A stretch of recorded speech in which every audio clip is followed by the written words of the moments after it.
E o que a gente pode falar sobre essa pandemia? Então, eu acho que a primeira coisa que a gente pode pensar sobre a pandemia é que ela vem com N fatores, né? Igual você disse, vem com a fome, vem com o desemprego, vem com o isolamento, né? Que quando que a gente pensou que o mundo inteiro pararia? A gente não espera em nenhum momento parar a nossa vida, né? Até porque a gente sempre está ligado no 220. Nosso dia tem 24 horas, mas a gente trabalha muito, a gente sempre está correndo e a gente não tem tempo para nada. Às vezes até tomar um café da tarde, um almoço, até isso é tudo muito corrido. Então eu acho que vem também, é claro, que tem toda essa questão da morte, a gente fica com medo, a gente fica com medo das pessoas da nossa família, com quem a gente convive, com quem a gente trabalha, de todo mundo contrai o vírus, é claro que a gente fica com medo.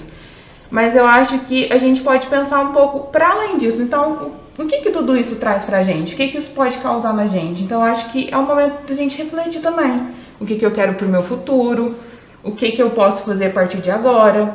Eu posso ter mais tempo também com a minha família, que está na minha casa, né? Lembrando disso, que a gente não pode ficar saindo para encontrar com outras pessoas.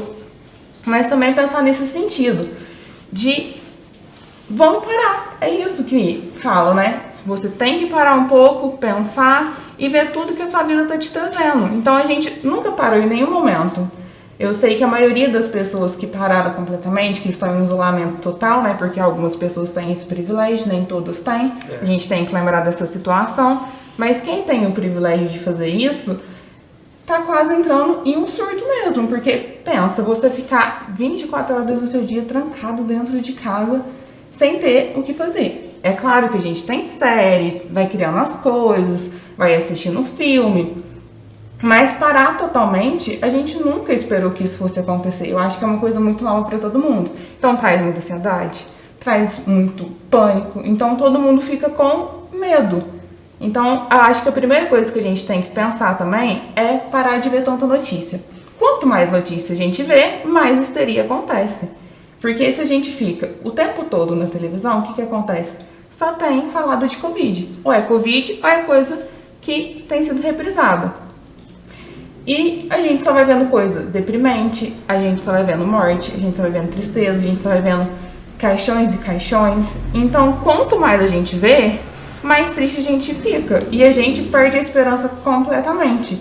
E o que a gente precisa nesse momento é ter esperança de que isso tudo vai passar e principalmente nos unirmos. Eu acho que é uma coisa que a gente não tem visto. Então eu acho que assim, o momento pede que a gente tenha empatia, que a gente tenha resiliência, e é uma coisa que a gente não vê as pessoas têm uma pelas outras. O que tem acontecido? Briga por política, briga porque eu vi fulano de tal na rua, porque fulano não tá com máscara, ou porque tá entrando em tal lugar, e tal lugar tá dando biscoito. Então assim, coisas que a gente vai brigando, vai criando, e vai virando gigantesco. Então a gente tem que parar para pensar o que eu posso fazer pelo outro, no sentido de ajudar com uma fala, com uma coisa para acalorar o coração mesmo, porque eu acho que o que a gente precisa agora é estar perto do outro, mas sem o contato físico. Eu digo estar perto do outro no sentido de quase uma telepatia. Então nós estamos todos juntos, mas ao mesmo tempo estamos separados fisicamente. Então eu acho que é isso que a gente tem que pregar agora, que todo mundo tem que se ajudar, cada um fazendo sua parte, usando a máscara, tentando sair o mínimo possível. Não é hora de a gente ficar saindo tanto, fazer o essencial mesmo. A gente não tá numa colônia de férias, que muita gente pensa sobre isso, né? Muita gente acha que é uma coisa criada, que tá acontecendo só por conta da política, que é para tirar o foco. Então acho que a gente tem que pensar o que tá acontecendo realmente e se unir e ter um pouco mais de empatia pelo próximo também. Doutor, pegando esse gancho aí, os pais ficando em casa, a mãe ficando em casa, muitas vezes por causa desse desemprego, né? Tanto o pai quanto a mãe, e os filhos ficando em casa por questões da escola não estar funcionando. A palavra-chave para esse convívio é a tolerância, é o ouvir mais, escutar os pais, escutar a mãe, escutar os filhos também, terem a oportunidade de falar com os pais, por tudo isso que estão passando, porque todo mundo está meio que à flor da pele. A tolerância é a palavra-chave disso? Sim, eu acho que é a palavra-chave, sim. Eu acho que é bem isso que você disse. Tá todo mundo sentindo tudo à flor da pele. Eu acho que todas as nossas emoções, tudo que ficou guardado por muito tempo, que a gente tenta sempre passar por cima, ou não ligar, ou deixa pra lá, hoje eu não vou falar sobre isso. Quando a gente chega e fica todo mundo junto dentro de casa, o que a gente vai fazer? A gente vai ter que conversar, coisa que não acontece, que a gente já falou nas nossas entrevistas, né? Que é o que acontece dentro de casa hoje. Não tem tanta fala, não tem tanto convívio. Então, assim, cada um vai pro seu telefone, cada um vai assistir um filme, vai fazer alguma coisa, mas não tem a família junto. Então, acho que esse tempo é o tempo de resgatar a família. De, nossa, vamos fazer alguma coisa junto? Quantas coisas a gente não pode jogar na internet que a gente consegue fazer juntos? Tem muita coisa, então dá pra criar, dá pra ajudar os filhos nessa questão da escola. Então, assim, inverter os papéis. Então, os pais passam a ser professores também. E ver o quanto é difícil ser um professor também em sala de aula hoje. Porque, pensa, um pai e uma mãe tá dando conta de 2, 3 filhos. O professor dá conta de 30 alunos. Então, eles são, assim, sensacionais, são pessoas extraordinárias. Mas eu acho que é o momento disso mesmo, de ter tolerância. Porque se você não tem essa tolerância, gera N brigas, gera N conflitos. E não é isso que a gente precisa agora. A gente precisa todo mundo ficar calmo, todo mundo ter a consciência de que isso vai passar e que a gente precisa se ajudar mesmo. Então precisa ter a tolerância, tanto os filhos com os pais, tanto os pais com os filhos. Outra pergunta que eu queria te fazer. Qual a postura dos pais? Porque você chega, qual o compromisso que os pais devem ter nessa pandemia? Porque muitas vezes, uma coisa que eu vi muito em casa é que eu assumi muito a função de tutor, né? De tutor do meu filho. Que eu sempre estou ali fazendo o dever. A minha esposa, às vezes, está correndo atrás de outras coisas. Porque, assim, a separação do homem e mulher em casa, normalmente, se o homem faz um tipo de coisa, a mulher faz um tipo de outra coisa. Ali, o homem e a mulher, eles vão ter que oscilar essas funções por um bem comum? Vamos trabalhar em conjunto, né? Eu acho que precisa disso também. Tanto para a criança entender, né? Que pode ser isso em conjunto, que tanto o pai quanto a mãe pode fazer a mesma coisa ali dentro de casa. E trabalhar mesmo nesse sentido. Não é só ensinar, né? Tentar trabalhar de uma forma lúdica também. Tem tantas coisas que a gente pode fazer com a criança, brincadeiras que a gente pode colocar o aprendizado junto. Então eu acho que isso ajuda também a criança a ver que é gostoso ficar ali dentro. Então, já que nós estamos nesse momento, então vamos fazer isso ser então um pouco mais interessante para a criança, porque pensa, nós até então podemos sair, a gente pode ir no mercado, pode fazer alguma coisa mínima que seja, mas a gente ainda pode sair. Agora a criança tem ficado muito mais em casa do que a gente. Então elas vão ficar muito mais ansiosas e pensa, quando for voltar para a escola. Então, já tem um tempo que eles não estão na escola, então eles vão sentir bastante. Então eu acho que tem que ter essa desenvoltura de trabalhar de uma forma mais lúdica, trazer mais coisas interessantes para a criança. Vamos ver um filme que possa trazer alguma coisa para a gente trabalhar depois? Então eu acho que isso é essencial nesse momento. E bem isso que você disse mesmo. Cada um vai fazendo alguma coisa, mas tudo em conjunto. E também traz essa base da família de novo, né? Que é uma coisa que a gente tem esquecido bastante. Porque realmente é essa questão, cada um vai pro seu canto, a criança fica ali, então volta isso tudo, né? Vamos ser família de novo? Vamos todo mundo juntar aqui, fazer alguma coisa juntos, criar uma receita. Então dá pra gente fazer alguma coisa. Slime, você faz slime da coisa mais fácil. Água boricada, cola, coisas muito fáceis e práticas que dá pra gente olhar na internet e a gente fazer junto com a criança. Uma amarelinha, fazer um carrinho de papelão, coisas que tem como a gente fazer que a gente não gasta muito dinheiro. Que é uma coisa que a gente tem que pensar também, que normalmente a gente tá esbanjando. Então, vamos fazer coisas que a gente tem em casa, trabalhar com o que a gente tem em casa. Mediante aquela pergunta que eu te fiz, como que estão os relatos? Porque, queira ou não queira, você tem um aumento praticamente 100% de pacientes, né, durante essa pandemia. Como é que tem sido os relatos dos pacientes? Então, a maioria das pessoas tem chegado com um quadro muito grande de ansiedade, né? De quando que isso vai passar, o que eu posso fazer. Então, o que a gente vê com isso? Que a gente não tem controle da nossa vida. A gente acha que tem controle, né? Vivemos achando que temos o controle de tudo, que tudo está na nossa alçada. E quando a gente se depara com isso, que a gente não tem o controle de nada e o que vou fazer a partir disso, te causa uma ansiedade gigantesca. Porque se a gente parar para pensar, a gente tem quase um cronograma da nossa vida, né? O que vamos fazer, o que eu quero para mim, e vou viver assim, assim, assim. Então, os dias são todos lotados de coisas para fazer. Então, quando você é privado disso, te causa uma ansiedade gigantesca, generalizada. Então, as pessoas têm tido uma ansiedade muito grande.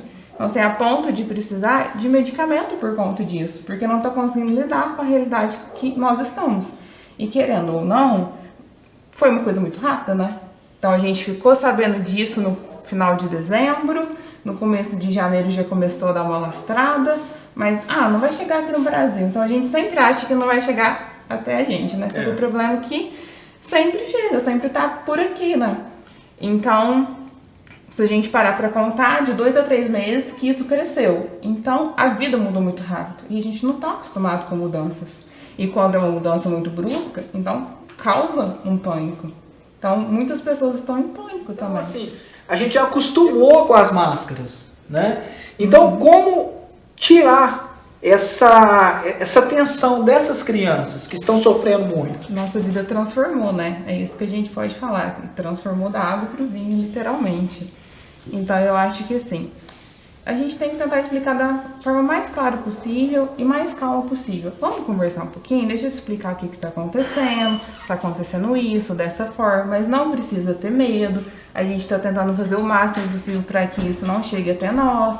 As pessoas têm tentado dar uma segurada também. Então, sem explicar mesmo, sabe? Porque se a gente não leva informação até eles, eles vêm em qualquer lugar. Porque hoje a maioria das crianças tem acesso à internet. Então, assim, delimitar também o que vai mexer na internet, o que pode fazer.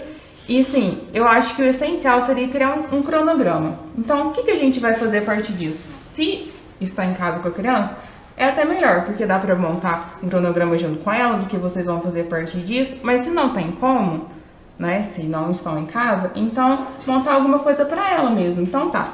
Então você pode ver um desenho hoje, depois você pode brincar de tal coisa, pode mexer um pouco no telefone, mas sem ficar mexendo no Google, procurando as coisas de Covid-19, que não precisa ter tanta informação nesse sentido.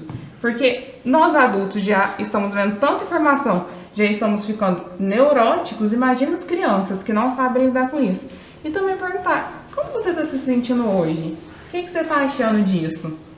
Vamos ali tomar um sol ali na nossa área, vamos fazer alguma coisa que a gente possa tá mais junto. Uma coisa simples que a gente compra em papelaria, argila. Dá pra fazer tanta coisa com argila e criança fica tão interagida naquilo, é uma coisa muito bacana. Então, criar mesmo um cronograma para a criança fazer alguma coisa. Porque se ela fica só na frente da televisão ou só na frente do celular, ela vai ficar só fazendo uma coisa. Então, ela precisa fazer mais coisas. Tem que ter diversidade também. Porque tá faltando na escola, não tá tendo na escola. E lá na escola ela interagia com mais crianças, brincava, tinha o tempo de correr, o tempo de extravasar, e não tá tendo isso. Então, precisa encaixar coisas para que ela sinta como se ela tivesse na normalidade, mesmo não estando. Como é que a gente pode passar para quem está nos assistindo, mostrar aquilo ali? Eu acho que é bem isso que você disse, né? Não são coisas materiais. São coisas que vêm de dentro, né? Da gente externalizar o que a gente está sentindo, da gente expor tudo que está acontecendo. E eu acho que é bem isso mesmo. A gente tem que tentar ter uma empatia pelo outro que está dentro da minha casa, tentar conversar com o outro que está dentro da minha casa. A gente vai esquecendo isso nos anos. Não sei o porquê. Eu não sei se a gente coloca tanta coisa na frente, se é trabalho, se é estudo, se é comprar as coisas, mas se é o lazer, né? Que é claro que a gente precisa de todas essas coisas, precisamos. Mas a gente precisa da família, a gente precisa dos nossos amigos, coisas que o dinheiro não compra. Então é isso que rege a gente. Não são as coisas materiais, são as coisas emocionais. São o que a gente faz para as pessoas, o que as pessoas fazem para nós. Então a gente precisa disso. Criar esse laço, né? Criar e cultivar. É como se fosse uma planta, um girassol. Quanto mais você rega, mais ele cresce. Se você não rega, se você não cuida, não coloca adubo, não coloca terra, ele vai murchar. E é a mesma coisa. Nós somos girassóis. Então a gente tem que se regar, regar as outras pessoas, cuidar das outras pessoas também. Nós não somos únicos. A gente cresce sim, a gente nasce sozinho, mas a gente vive numa sociedade. Então a gente tem que ter resiliência pelas outras pessoas. E é isso que esse momento vem trazer também. A gente parar um pouco e ver tudo o que está acontecendo, se colocar no lugar da outra pessoa também. O que eu posso fazer? Mesmo que eu não saia de casa, o que eu posso fazer pela outra pessoa? Talvez um arroz, uma coisa muito pequena, já muda a vida de uma pessoa. A felicidade que ela ficou em ganhar uma maquiagem. E o que é uma maquiagem, né? Então, assim, são coisas muito pequenas que mudam a vida das pessoas. Doutora, a gente vai encerrar. Eu gostaria de te agradecer muito por todo o carinho que você sempre teve. Para quem não sabe, há 3 anos atrás, mais ou menos, 2 anos, eu já falava com essa menina, a menina que eu carreguei no colo, tem idade para ser pai dela. Eu falava com ela, falava assim, Helena, um dia eu quero que você trabalhe comigo. Eu falava com o pai dela, falava com ela, e hoje ela tá aqui. Você tá realizando um sonho meu, sabia? Meu também. Ah, que isso aí pra você ver, tá vendo? Tô com essa moral e não sei, gente. Você tá realizando esse sonho meu, porque assim, eu sempre quis uma pessoa conhecida, uma pessoa amiga do meu lado, estando junto. Quem sabe futuramente a gente pode ter uns quadros aí, falando um pouco dessa psicologia, pro pessoal aí ir entendendo essa dinâmica em casa, né, que é muito importante. Consideração final, doutora? Muito obrigada a todas as pessoas que estão nos vendo e quem não viu ainda, que tenham cuidado, façam sua parte e sempre lembrem de ter resiliência e empatia pelos outros. A gente está passando por um momento que pede muito que a gente tenha essa postura.